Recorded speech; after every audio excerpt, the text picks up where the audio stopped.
अस्सलाम वालेकुम। आज हम जमात हश्तुम का 15वां सबक आवाज़ साउंड का मुताला करेंगे। आइए सबसे पहले आवाज़ का पैदा होना प्रोडक्शन ऑफ साउंड समझते हैं। गुज़िश्ता जमात में आपने पढ़ा कि किसी शय में इर्तियाश की वजह से आवाज़ पैदा होती है। इस इर्तियाश की वजह से आवाज़ किस तरह पैदा होती है ये हम एक दो शाखा की मिसाल से समझेंगे। यहाँ पर एक दो शाखा दिखाया गया है। एक सहारे और शाखों की मदद से ये दो शाखा बनाया गया है। यहाँ पर शक्ल अलिफ में एक साकिन दो शाखा दिखाया गया है। दो शाखा के एतराफ हवा की हालत दिखाने के लिए उमूदी लकीरों का इस्तेमाल किया गया है। यहाँ उमूदी लकीरों के दरमियान का फासला मसावी है, यानी हवा में मौजूद गैसों के सालमात एक दूसरे से औसतन मसावी फासले पर हैं, जिसकी वजह से हवा का औसत दबाव ए, बी और सी इन तीनों मुकामात पर मसावी है। दो शाखा के सहारे की मदद से सख्त रबर के टुकड़े पर ज़रब लगाने से शाखों में इर्तियाश पैदा होता है, यानी इनमें आगे पीछे दौरी हरकत शुरू हो जाती है। इस हरकत की वजह से क्या होता है ये हम मरहलेवार देखेंगे।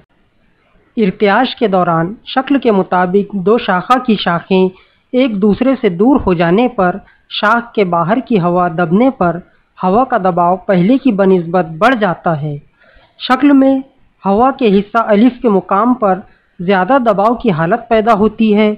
ऊंचे दबाव और ज़्यादा कसाफत वाले इस हिस्से को तकसीफ कहते हैं। शक्ल जीम के मुताबिक इर्तियाश की अगली हालत में दो शाखा की शाखें एक दूसरे के करीब आती हैं और शाखों के एतराफ़ की हवा फैलती है और वहाँ यानी मुकाम अलिफ पर हवा का दबाव कम हो जाता है।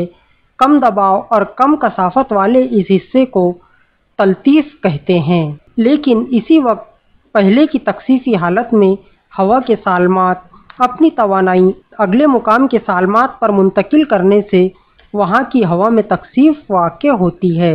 शाखों की मुसलसल तेज़ रफ्तार से पैदा होने वाली दौरी हरकत की वजह से तकसीफ और तलतीफ़ का तसलसल तैयार होता है और दो शाखा से दूर तक फैल जाता है। इसे ही हम आवाज़ की लहर कहते हैं। आवाज़ की ये लहरें कान के पर्दे पर पड़ जाने से कान के पर्दे में इर्तियाश पैदा होता है और इसके ज़रिए मखसूस पैगाम दिमाग तक पहुँचने पर हमें आवाज़ सुनाई देने का एहसास होता है।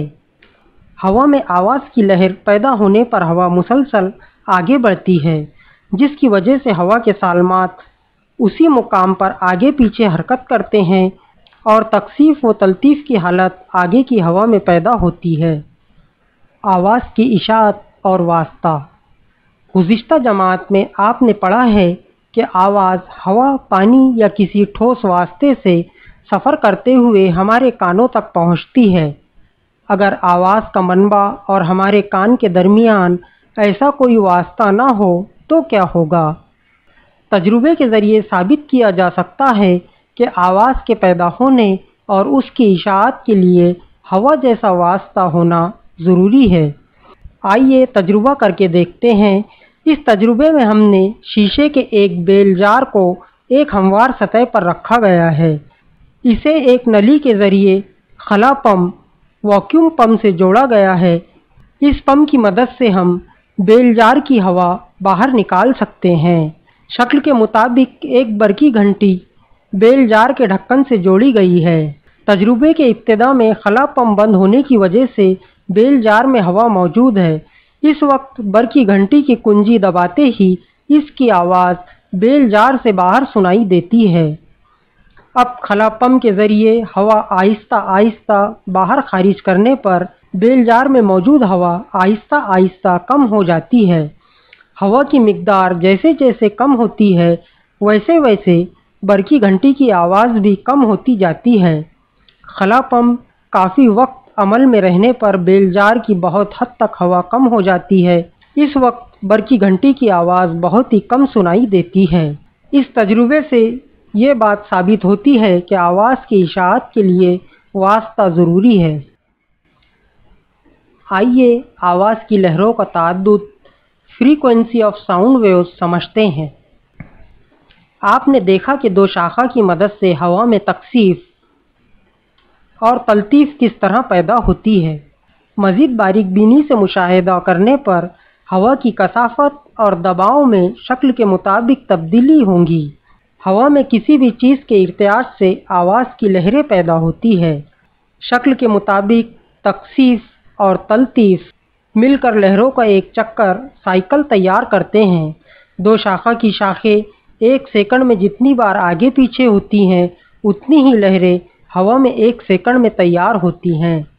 एक सेकंड में हवा या किसी और वास्ते में पैदा होने वाले कुल चक्करों की तादाद ही आवाज़ की उन लहरों का ताअद्दुद है। ताअद्दुद की इकाई हर्ट्ज़ है। आइए मिसाल समझते हैं। शक्ल के मुताबिक दो शाखा में एक सेकंड में 512 मरतबा इर्तियाश होता है। इस दो शाखा में इर्तियाश की वजह से एक सेकंड में 512 चक्कर पैदा होते हैं। इस वजह से पैदा होने वाली आवाज़ का ताअद्दुद भी 512 हर्ट्ज़ होगा। आवाज़ और मौसीकी। आवाज़ की लहरों के ताअद्दुद की तब्दीली से पैदा होने वाली आवाज़ें भी मुख्तलिफ होती है। आवाज़ के लहरों की मुख्तलिफ ताअद्दुद की वजह से मुख्तलिफ सुर पैदा होते हैं। मौसीकी में सुर पैदा करने के लिए मुख्तलिफ किस्म के आलात का इस्तेमाल किया जाता है। आइए सबसे पहले तारबंद साज देखते हैं। सितार, वायलिन, गिटार जैसे तारबंद साज और इसी तरह साज बदम यानी मुंह से फूंक मार कर बजाने वाले असाज जैसे बांसुरी, शहनाई। तारबंद साजों में इस्तेमाल किए जाने वाले तारों का तनाव कम या ज़्यादा किया जा सकता है। इसी तरह तारों में पैदा करने वाले इर्तियाश वाले हिस्से की लंबाई उंगलियों की मदद से कम ज़्यादा करके इर्तियाश का ताअद्दुद बदला जा सकता है, जिसकी वजह से अलग अलग सुर तैयार होते हैं। बांसुरी जैसे साज बदम आलात में बांसुरी पर मौजूद सुराखों को कभी बंद करके और कभी खोलकर इर्तियाश पैदा होने वाले हिस्से के हवा के सुतून की लंबाई कम या ज्यादा की जाती है, जिसकी वजह से इर्तियाश के ताअद्दुद में तब्दीली होकर मुख्तलिफ सुर पैदा होते हैं। इसी तरह बांसुरी में फूंक बदल बदल कर भी मुख्तलिफ सुर तैयार किए जाते हैं। आइए अब इंसान के जरिए पैदा करदा आवाज साउंड प्रोड्यूस बाय ह्यूमन समझते हैं। जरा जोर से बोलिए या गाना गाइए या शहद की मक्खी की तरह भन बनाहट की आवाज निकालिए और अपने एक हाथ की उंगलियां गले पर रखिए। क्या आपको कोई इर्तियाश महसूस होता है? इंसानों में आवाज सूती आले में पैदा होती है। लुकमा निगलते अगर हाथ की उंगलियां गले पर रखी जाएं तो एक ऊंची सतह हिलती हुई महसूस होती है। यही सूती आला नरखरा है। इसमें दो सूती डोर होती है। इन सूती डोर में मौजूद जगह की हवा सांस की नाली में जा सकती है। फेफड़ों से जब हवा इस जगह से गुजरती है तो सूती आले में इर्तियाश पैदा होता है और आवाज पैदा होती है। कुत्ते के भौंकने की भूं भूं, बिल्ली की म्याऊं म्याऊं आवाज निकालिए, लेकिन ये आवाज निकालते वक्त सूती डोर पर पड़ने वाला तनाव पर ध्यान दीजिए। क्या आपने महसूस किया कि ये दोनों मुख्तलिफ आवाज़ें निकालते वक्त सूती डोर के तनाव में तब्दीली वाक़ होती है? आइए लाउड स्पीकर से आवाज़ का पैदा होना, sound generation by loud speaker समझते हैं। आप जानते हैं कि लाउड स्पीकर से आवाज़ पैदा होती है। लाउड स्पीकर के अंदरूनी साख्त की अर्जी तराश शक्ल में दिखाई गई है। इसमें एक मुस्तकिल मिकनातीस होता है जिसके एतराफ़ तार के लच्छे लपटे हुए होते हैं, जिसकी वजह से मिकनातीसी मैदान तैयार होता है। इसी तरह इसमें पर्दे लगे होते हैं। आप जानते होंगे कि दो मिकनातीस एक दूसरे के करीब लाने पर इनकी हालत के मुताबिक इनमें हरकत होती है। इसी तरह लच्छे के ज़रिए पैदा होने वाले मिकनातीसी मैदान के मुताबिक लच्छा आगे पीछे हरकत करता है। लच्छे की ये हरकत यानी इसका ताअद्दुद और वक्फा इस बात पर मुनस्सर होता है कि इसमें बहने वाली बरकी रव किस तरह बदलती है और लच्छे से जुड़े लाउड स्पीकर का पर्दा आगे पीछे हरकत करने लगता है। इससे कबल आपने देखा कि दो शाखों के आगे पीछे हरकत करने से हवा में आवाज़ की लहरें पैदा होती है। इसी तरह यहाँ लाउड स्पीकर के पर्दे के आगे पीछे होने वाली हरकत से हवा में आवाज़ की लहरें पैदा होती है। आवाज़ पैदा कर रहे किसी लाउड स्पीकर के पर्दे पर हल्के से छूकर उस पर्दे के इर्तियाश को महसूस कर सकते हैं। लाउड स्पीकर का इस्तेमाल करके ऊंची सतह की आवाज पैदा की जा सकती है, इसीलिए अवामी मुकामात पर लाउड स्पीकर का इस्तेमाल किया जाता है। लेकिन गुज़िश्ता जमात में आपने पढ़ा कि आवाज की सतह 100 डेसिबल से ज्यादा हो तो वो आवाज हमारे लिए तकलीफदा हो सकती है। इसलिए अगरचे लाउड स्पीकर में बुलंद सतह की आवाज पैदा करने की सलाहियत होती है, फिर भी इसे एक हद तक रखना जरूरी है। आज हमारा 15वां सबक आवाज मुकम्मिल हुआ।